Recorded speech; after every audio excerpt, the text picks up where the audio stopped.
Hi guys, tonight I am super excited to talk with my good friend Leslie all about acne. Leslie! Hello, how are you doing? Good, how are you? Good. It's so dark here and stormy, so I have like all the lights around me to try to make it look somewhat brighter.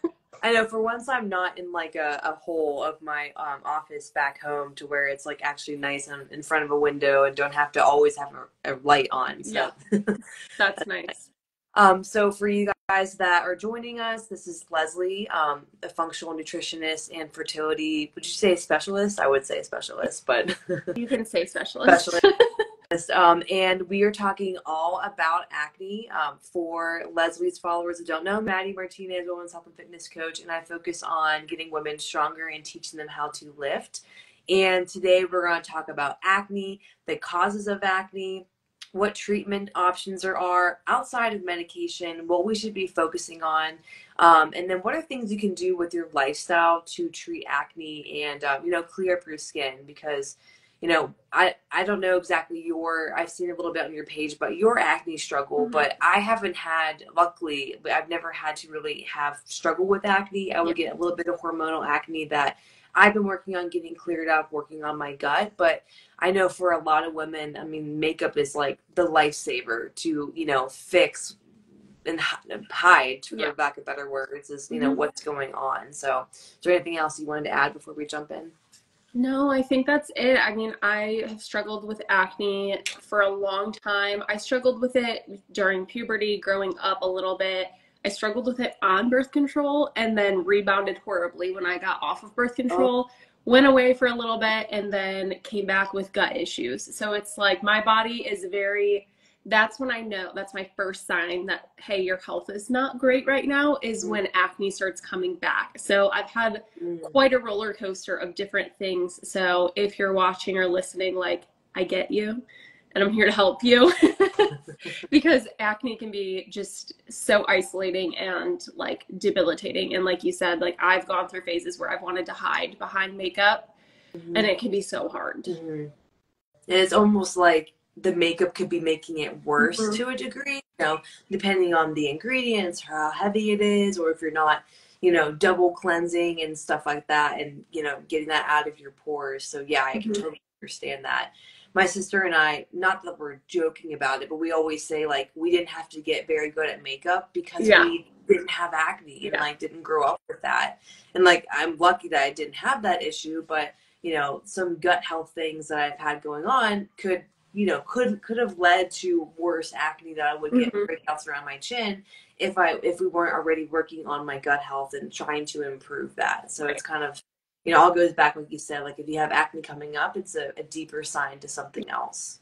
Yeah, it's a big red flag and alarm that's kind of going off. Like I love the movement on social media of normalizing things, but I see some big influencers really trying to normalize really severe acne. And while I love like, let's rally behind women no matter what is going on, at the same time, I'm like, it's not normal to have that much acne. That's like a huge sign that there's actually something much deeper going on.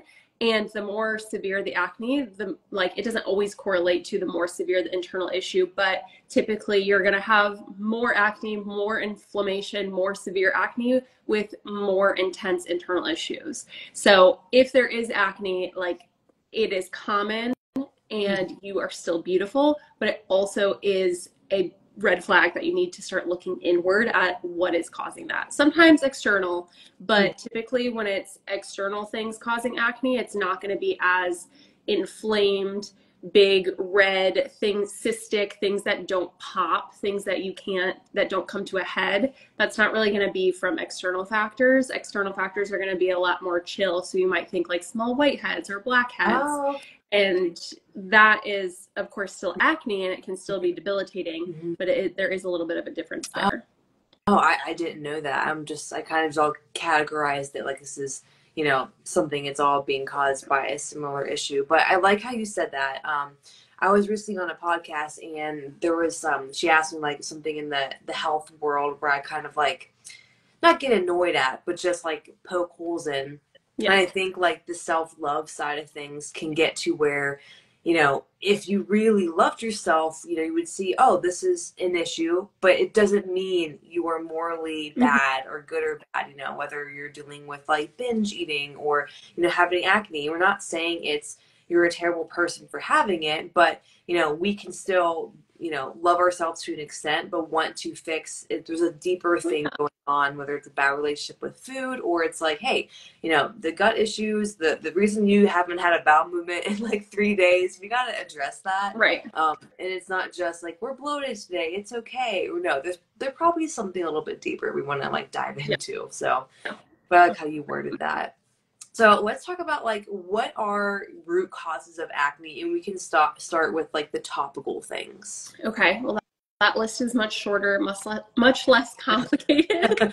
So if we're talking about things that can cause acne from like a topical or external reason, you mentioned makeup. So like your makeup or your skincare routine, any products you're putting on your face, or even things that you're putting in your hair. I mean, if that like in the shower, it's running down your face or it's sitting on like your scalp and you're getting acne up here or close to your hair, that or where your hair is touching you, like that can cause some like whiteheads, blackheads, small little pimples like that.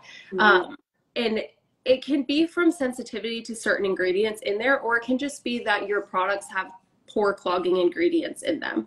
So this is something I work with the company ClearStem very closely. We'll talk about them more later with like products I recommend, but they have a section on their website where you can actually go and you can look up the ingredients in your makeup, your skincare, copy and paste all of your ingredients, and it will flag certain ingredients that are known to clog pores.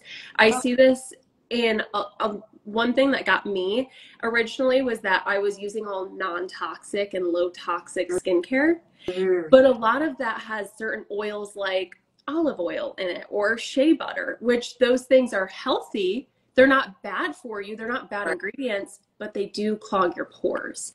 And so if you are acne prone or you tend to be more oily, you're going to have more of a visible pore size, then those ingredients can get down in there, especially with some of the more active ingredients that you're using with it. And then it can clog your pores even further, causing more blackheads, more little whiteheads, and give you even a bigger appearance of a pore.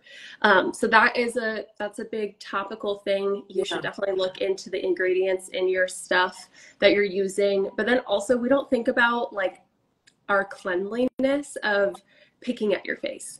If you're touching your face and you haven't recently washed your hands, or if you go to wash your face but you don't wash your hands first, or if you go to put a topical on your face and you didn't wash your hands first, you just came in from the gym and you started picking at your zits, you've been touching stuff all day long, and then you're putting that bacteria onto your face. So that is a big thing. Or like if you don't wash your phone screen very often, if you don't wash your pillowcases, those are all things that topically can cause some acne. Oh, wow. Yeah, I am like very diligent. Like I wash my pillowcase like probably every like 3 days. Like I put a fresh new one on. Even like I have in our bathroom like a hand towel, and then I have a face towel. And I use the face towel like maybe 2 days, and then I'm like getting a new one. And my husband gets mad because we're going through so many towels. I'm like, well, we have to. Right.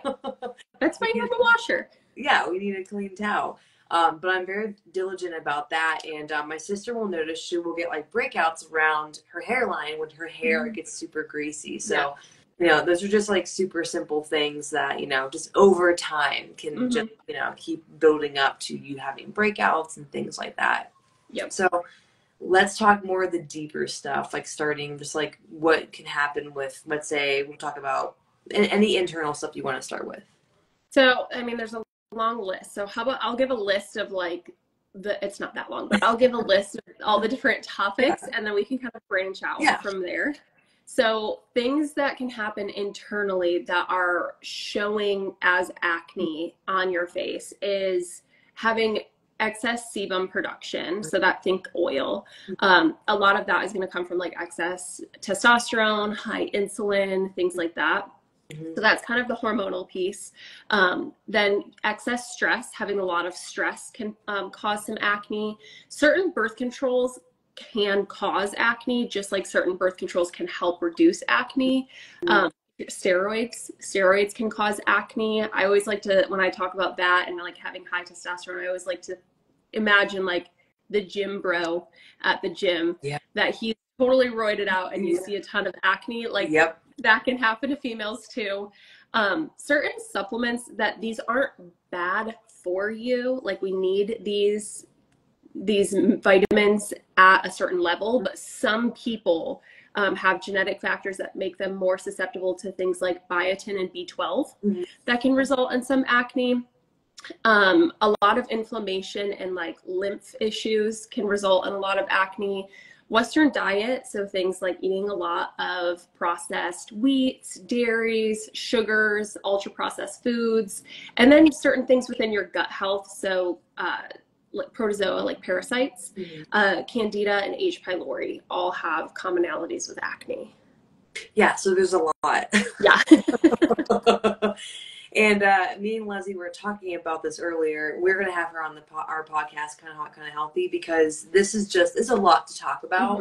And I want to get, of course, more in depth to a lot of the different things that are causing acne that, unfortunately, a doctor or, you know, a dermatologist like, here's birth control, like, go on, you know, this will fix it. I had a friend who had really bad, like, cystic hormonal acne, and it was like on her back, on her face. It was a lot. And her doctor put her on birth control, and she went through, I think, 2 or 3 different birth controls. And then her mental health took the biggest dive possible, and it was because of the birth control. So she kind of had to make a decision, like, do I keep trying more whenever she was like really like just lowest of the lows, like not a good spot? Do I do that so I have less acne, or I'm struggling with my mental health? And that was a decision, you know, she made with her doctor, and they talked about that. But that's, you know, kind of like where a lot of people are stuck. Just out of curiosity, how can parasites cause acne? So when it comes to the gut issues with things like candida, H. pylori, and parasites, it's not necessarily there. I don't know how to describe this. Let me think of trying to like make this, for lack of better words, dumb it down. Because these certain pathogens that are within our system, that they just basically promote certain pathways that our body kind of falls into, that promote certain growth factors or block other receptors or other pathways that are less acne inducing and promote more acne inducing pathways. And even things like, we also have to think about, our skin is a detox organ. So like we detox through our sweat. So if your liver is really bogged down and you're killing off some of these things, that they're releasing toxins, and then if your detox pathways are very bogged down, your body is more likely to push through your skin as well, and through your sweat, as well as your stool, just to get these things out of your system. A lot of times we detox mold through our sweat and through our pores. So people that have mold illness, you might see more acne with that too. So that's kind of like the easy answer.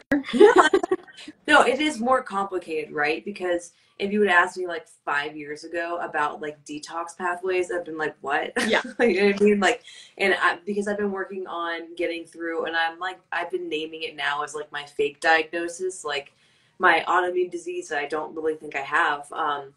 But I've been working a lot on the detox pathways and helping my liver, and I've gotten a lot into like lymphatic drainage. And my esthetician was like, I can tell you gua sha because you don't hold a lot of water, where most people hold water in their face. Like, oh, that's good to know. But just simple things like that, because, you know, when you're blocked, it just makes sense. If something is blocked, it's going to have to come out a different way. And your skin being the biggest organ, that just makes sense. And it's not something, I've never heard a doctor ever talk about that. No, they tell you don't have parasites because you live in the United States. Yeah, I had them, and how how did we saw it on my blood work, but I don't think I had left the United States for like quite some time when I found out I had them. Yeah. So that was a fun time. Yeah. um, why don't we talk about a little bit, even like what is a good one? H. pylori. A little bit about that for people that don't know what H. pylori is. H. pylori is a bacteria that likes your stomach. And when I say your stomach, like your actual stomach organ, not like your intestines. Okay. So it's very common. I think it's upwards of 50 to 60% of the population has this. It's very easily transferable. It's why I don't share drinks or silverware or food with people, because I don't know what's in your stomach, and I don't want your stomach stuff in my stomach. That's a good point. Yes. So it's very easily transferred through saliva. So I had it a couple different times, which is a big issue with why I had acne so bad during certain phases of my gut. And I actually didn't get rid of it until we treated my husband for it as well. He never tested, but it finally came back negative after he had been treated, and I treated myself at the same time, whereas I treated myself twice before that, and it kept coming back positive. Mm-hmm. So you can be like recontaminating yourself, but this bacteria, it causes symptoms like acne, but it also causes a lot of digestive issues. So like bloating when you eat, or feeling very full very quickly. It's commonly associated with low stomach acid. So a lot of times when people have low stomach acid, it's common to also have H. pylori. Mm-hmm. You can just feel bloated in your stomach area versus like below the belly button, more upper abdominal. Mm-hmm. You tend to have a lot of belching. You feel really sick and nauseous when you don't have food in your stomach, and then you tend to feel pretty full when you do have food in your stomach. Mm-hmm. Those are some of the symptoms of it. But it's pretty easy to get rid of, but it's kind of the same thing as the parasites, where it promotes certain pathways that are more acne dominant pathways. So that's where there was a really interesting study that a doctor did, and I just was on one of her webinars recently, and she took all of the people that she had ever worked with, and she does functional medicine in like for skin conditions. And the three commonalities that she found in all of the patients she's ever had were H. pylori, candida, and parasites. And I think it was upward of 95% of her patients that came to her with acne had at least two of those three. Wow. So there's very high correlations with those three pathogens and acne. Wow. That's crazy. And that's something like, again, I don't have the experience of going to the dermatologist, like, help me, I hate my skin, you know? So I don't know exactly what that's been like, but I can imagine no one's ever been like, let's test for H. pylori. Let's test for parasites, you know? Yeah. Random question about H. pylori. Is that feeling, is it with food, or does that happen with water too? Or like liquids in general? The fullness? Yeah. So I would say that's more of like a low stomach acid thing, but a low stomach acid and H. pylori go hand in hand. Gotcha. So it's kind of one of those like correlation, maybe not causation. Gotcha. But yeah, drinking a lot of water at once like can make you feel very full and bloated if your stomach acid levels are quite low. Oh, interesting. Okay. Yeah, so many factors, you know, with unfortunately. I always tell clients, I'm like, this is why there's specialists, and this is why this is my job, because trying to do this stuff, like I think nutrition and fitness is one of those things a lot of people try to do on their own.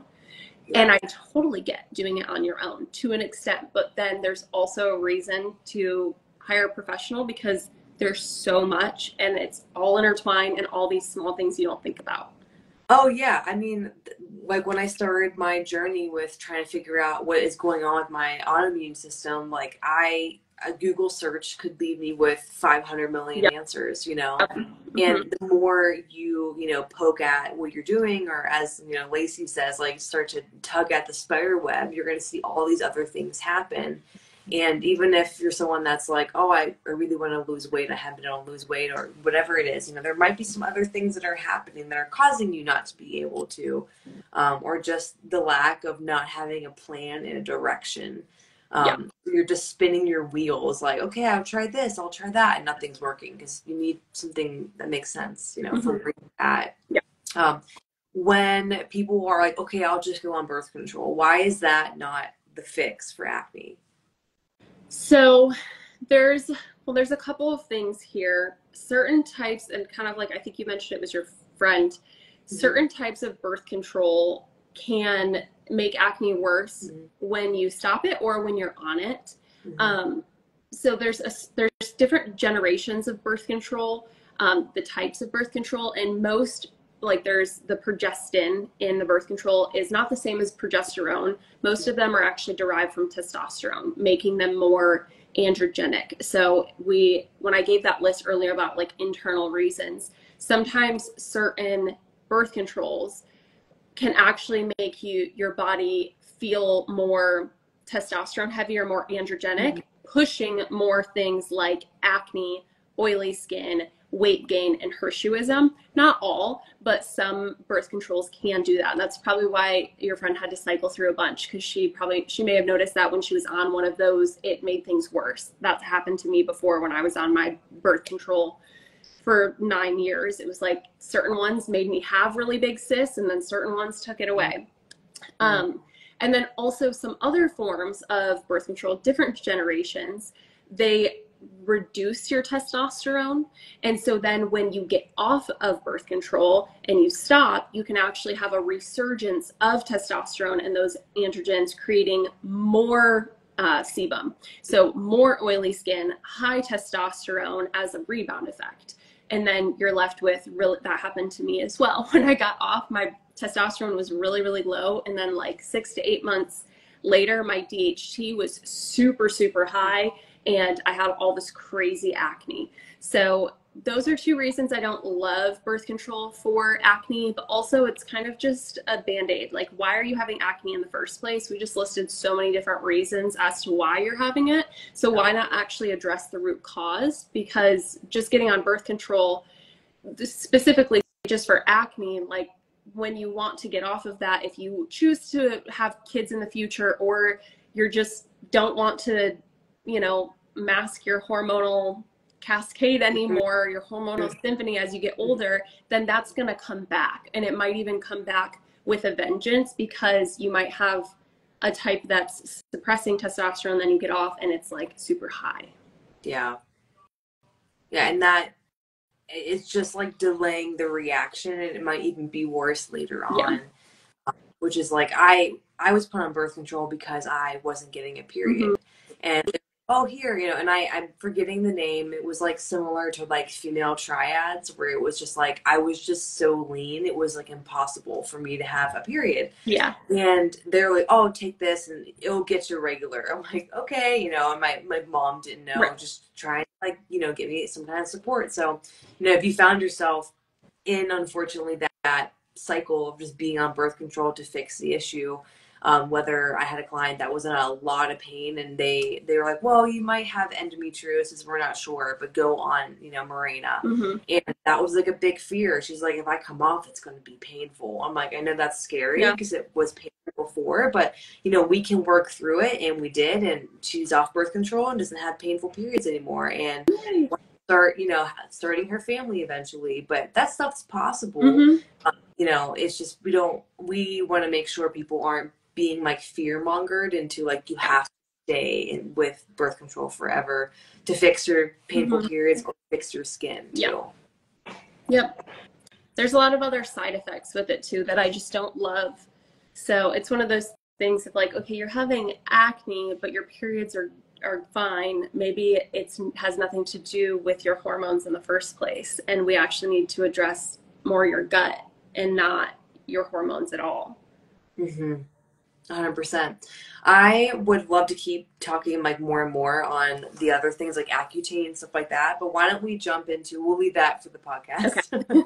Why don't we jump into like, what are things we can do with our lifestyle now, whether it's like exercise, nutrition, products, stuff like that, to help with acne? Cleaning up your diet, first and foremost. I know that's probably the most annoying answer to people. But really, if you're eating a very ultra-processed diet, you're eating out, you're eating fast food all the time, you're drinking alcohol all of the time, you're not eating fiber, you're not eating slowly to have adequate stomach acid, like those are all things that are going to increase inflammation. They're going to cause more digestive issues. When you have more digestive issues, you're more susceptible for having those pathogens that we discussed, as well as insulin resistance being a factor in acne. So if you're not eating well-balanced meals, with your meals you need to have a fat, a protein, a carb, and a fiber, not just processed carbs, like not having just cereal for breakfast. All of those things can really help with lowering inflammation, having better gut health, and then overall kind of just decreasing your susceptibility to things like hormonal imbalances, gut issues, stress within your body, and insulin resistance. That's going to be a big one as your diet. Yeah, and I think we can get so like just like product, like how much stuff can we put on our skin, and we don't think about like what we're actually ingesting. And just because something is organic, and like and cleaner, you have to make sure. Like for me, working on my blood sugar has been a big thing. I didn't realize how off it was for a good amount of time. I thought it was normal to crash between meals. I'm like, oh, this is normal. Right. And then I feel like I was like brought back from the dead. Yeah. But all that stuff is, you don't have to do a million things at once. You can just start small and making sure each of your meals are, balanced. You have each macronutrient, and you're not just having, cereal for breakfast, like you said. A little bit more balanced, and that will definitely help in the long scheme of things. Random question though, what products, and I have a feeling I know which product you're going to say right away, should you like 1000% not use with like acne that might be too hard on the skin? So this is controversial. I don't, hate me if you're watching. I don't love tretinoin. I know some people have really good experiences with it. As someone who is very acne prone, and I tried it myself for like 7 months to give it a go. I was seeing so much about it. I was told not to use it by several people, but then my dermatologist was like, no, this is what we're gonna give to you. And I was like, you know what, screw it, I'm just gonna try it. Like if this can help me while I clean out my gut, like sure, I'm just gonna do it. And it made my face purge so bad, and then the amount of scarring I got from the excessive purging was very intense, and now that's kind of what I'm working to remove. So it works great for some people, and there are studies that say it is good for your skin and it's great and it whatnot. So this is my kind of opinion. I just think it's a little intense. And then also sometimes if we think of our skin has a barrier just like our gut does. And if you think of leaky gut, that's when like your gut is leaking things out that shouldn't be leaking out of your gut, right? Your skin barrier can be broken down too. And so when your skin barrier is broken down, then that can lead to more redness, more inflammation, and then inevitably more acne. So I find a lot of women, when they're having really intense acne, they don't need all the serums, they don't need all the things. And I'll have clients working with me for acne, and they'll be on tretinoin. They're also using 2 acne-based face washes, and it's all just drying. And I'm like, well, let's take all of it out and just use a gentle cleanser and a gentle moisturizer. Work on your skin barrier and work on your gut and leave your face alone. And then it like magically starts getting better. That is so interesting, because I've thought about tretinoin. I'm like, because I'm very big into like skin in general, and I do lots of other things, but I'm not into like the medical grade products, just because a lot of them have a lot of ingredients that are not great. But I've heard about the tretinoin purge, and that has like, I was like, oh, I don't know if I could go through that, because like I said, I don't have a ton of where I'm like, this is bugging me, it's very minor things. I'm like, why create another problem that I probably don't want? And like I said, it can be great for some people, but I just also know, being someone that's struggled with acne, going through a purge like that for months is even more isolating. And it's like, if we can do it in a less intense way, why not? Yeah, like dumb down what you're doing, pare it down, and just focus on the basics. Because if you're going to focus on making your gut stronger and healthier, that's only going to help so many other things that you might be struggling with that you don't even know about. And it's just an added bonus to where, like we always say, we don't put band-aids on things. We want to fix the root cause of something so we don't have the problem persist and then have to worry about the symptoms of, birth control or whatever medication that we're taking, for that. Yeah. And I know a lot of people that they are using tretinoin in conjunction with birth control and spironolactone. So it's like, it's not always just, I mean, that's typical, right? When you go to a dermatologist, they're going to give you a topical, but they're also going to suggest a medication, because what if it's not a topical reason, right? If it is within your hormones or your gut, you're going to need some sort of medication if you're not going to go through the healing route. So it's a slippery slope, and then you end up on like 5 things. Yeah. What would you, and this is just me asking this, I'm sure people are probably wondering this, because I would probably ask the same thing if I had like a lot of acne. If you're working on your gut, what can you expect, like timeline range? Like, how long would it take to see my skin clear up? So I would hope that you start seeing skin to clear within like 6 to 7 months. And then, but that is like to start. And then over the course of a year, I would hope to see like full resolution of skincare issues. But also know, like, if you're listening, that is once you identify your cause and you're working on it. That timeline isn't necessarily when you first started using like a product you found online, and then 3 months later you started taking a probiotic, and then you figured out, I have H. pylori, so I'm going to get rid of that. And in your brain, you're like, I've been working on this for 6 months. It's not getting better. I'm talking about 6 to 7 months from when you identify your root cause and you are actively working on that. I like that, the delineation, and just to give like an idea, because it doesn't matter what goal like we're working towards, including myself. I've been working on my autoimmune for almost 1.5 years now. Yeah. And it took a long time for us to start pinpointing like what's going on. So, and like, if we're just talking working out in the gym, right? You start working out, but the first, 6 months, you're just doing random Pinterest workouts. Right. Like, you're not doing anything that's going to actually get you results. So it's the time where you figure out, okay, like you said, it could be H. pylori, it could be this, it could be the fact I am eating fast food 3 times a week and drinking every night. You know what I mean? Like, that stuff adds up. So just having a good idea of, okay, it's going to take some time, but it's important to you, you'll stick with it with that. 100%. Is there anything I missed on asking you that you like really want to share? Can I plug a product? Of course. So I mentioned ClearStem earlier. If you want to check your products for pore clogging ingredients, I do work, and I am affiliated with ClearStem. So if you're like, oh, she's just trying to sell me something, like, that's fine. You can leave. You don't have to buy it. But ClearStem is one of the only companies I have found that is non-toxic and does not have pore cloggers.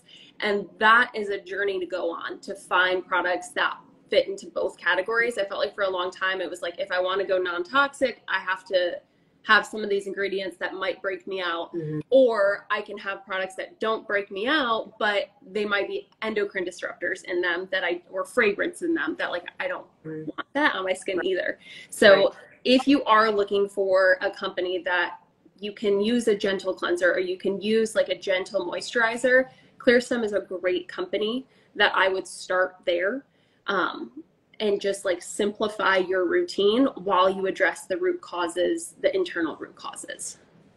Yeah, I actually use, I don't know which one it is. It might be like the Hydra Berry mask. Yeah. I use that one, not even for my face, for like my skin issues, like on my scalp, because I was using, I think I tried, when we thought it was psoriasis, I was trying like everything under the sun with, and it said psoriasis, I was like buying it.